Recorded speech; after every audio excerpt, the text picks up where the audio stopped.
அஸ்ஸலாமு அலைக்கும். இன்றைக்கி நம்ம உணவு தட்டில் முதுகு வலி, உடம்பு வலி, கை கால் வலிலாம் இருக்கிறவங்களுக்கு ஒரு ஹெல்த்தியான கூழ் எப்படி செய்கிறதுங்கிறதான் பார்க்க போகிறோம். இதை நான் யூடியூப் சேனல் ஒன்றில் தான் பார்த்து கற்றுக்கிட்டு செஞ்சு சாப்பிட ஆரம்பித்தேன். நல்ல பலன் கிடச்சிச்சு. சரி, நம்மளோட வியூவர்ஸ்க்கும் அதை ஷேர் பண்ணலான்னு தான். வாங்க வீடியோக்குள்ளே போகலாம். அதோ பச்சை பயிறு 1/2 கப்பு எடுத்திருக்கேன். இதை நல்லா மணம் வர்ற அளவுக்கு வறுத்துக்கலாம். அதுக்கப்புறம் வெள்ளை உளுந்து, கருப்பு உளுந்து, உடச்ச உளுந்து எது இருந்தாலும் நீங்கள் எடுத்துங்க. அதே 1/2 கப் அளவு எடுத்து லேசாக மணம் வர அளவுக்கு வறுத்துங்க. அப்புறம் கேழ்வரகு, அதுவும் அதே 1/2 கப்பு தான். எல்லாத்தையுமே தனித்தனியாக வறுத்துங்க. ஒன்று வறுபடும், ஒன்று தீஞ்சிரும். அதனால தனித்தனியாக வறுத்துங்க.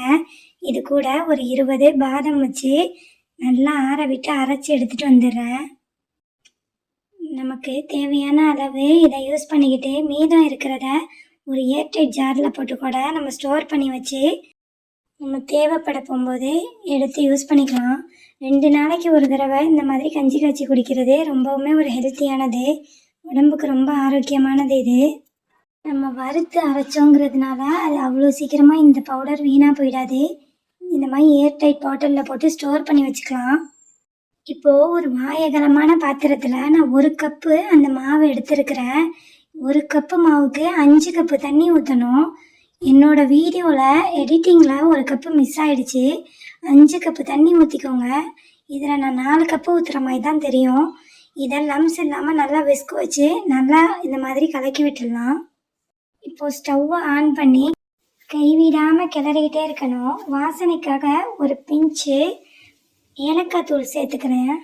இது இப்படியே நம்ம கலக்க கலக்க நல்லாவே ஒரு இறுக்கலான பதத்துக்கு வரும்.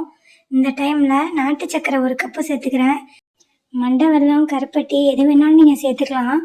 இனிப்பு பிடிக்காதுங்கிறவங்க கொஞ்சமாக மிளகுத்தூள், உப்புத்தூள் போட்டு இனிப்பு இல்லாமல் உரப்பாகவும் இதை காய்ச்சி குடிக்கலாம். ரெண்டுமே நல்லா டேஸ்ட்டாகவும் உடம்புக்கு ரொம்ப ஹெல்த்தியாகவும் இருக்கும். ரொம்ப நோய் எதிர்ப்பு சக்தி இல்லாமல் பலம் குறைச்சலாக இருக்கிற பசங்களுக்கு இதை கண்டிப்பாக செஞ்சு கொடுங்க. கைவிடாமல் கிண்டணும், இல்லாட்டி அடிப்பிடிச்சிரும். அடிப்பிடிச்சா தீஞ்ச வாசமாக போயிடும். இந்த மாதிரி ஒரு கன்சிஸ்டன்சி வரும்போது ஒரு பிஞ்சு சால்ட்டு சேர்த்துங்க. இது டேஸ்ட்டை என்ஹான்ஸ் பண்ணி காட்டும். ஒரு கெட்டியான 1/2 மூடி தேங்காய் பால் ஊற்றி நல்லா கலக்கி விட்டுடலாம். திருவுன தேங்காய் பூ கூட போட்டுக்கலாம். ஆனால் இந்த மாதிரி தேங்காய் பால் ஊற்றும் போது இன்னுமே வாசம் உங்களுக்கு சூப்பராக இருக்கும். 1 டேபிள் ஸ்பூன் பசுநெய் போட்டு இறக்கிட்டா சூப்பரான நம்மளுடைய ஹெல்த்தியான ஒரு கஞ்சி ரெடி ஆகிடும். பசங்கள்லேருந்து பெரியவங்க வரையும் எல்லாருக்குமே இந்த மாதிரி வாரத்தில் 2 நாள் செஞ்சு கொடுங்க. கை கால் வலி, மூட்டு வலி, இடுப்பு வலி எல்லாமே போயிடும். இதில் ப்ரோட்டீனு, ஃபைபர், கால்சியம் சத்துன்னு நிறைய இருக்குது. கண்டிப்பாக ட்ரை பண்ணி பாருங்கள். என்னோடய சேனலை புதுசாக பார்க்குறவங்க சப்ஸ்கிரைப் பண்ணுங்கள். ஃப்ரெண்ட்ஸ் அண்ட் ஃபேமிலி கூட ஷேர் பண்ணுங்கள். இன்னும் ஒரு சூப்பரான வீடியோவில் சந்திக்கலாம். அஸ்ஸலாமு அலைக்கும்.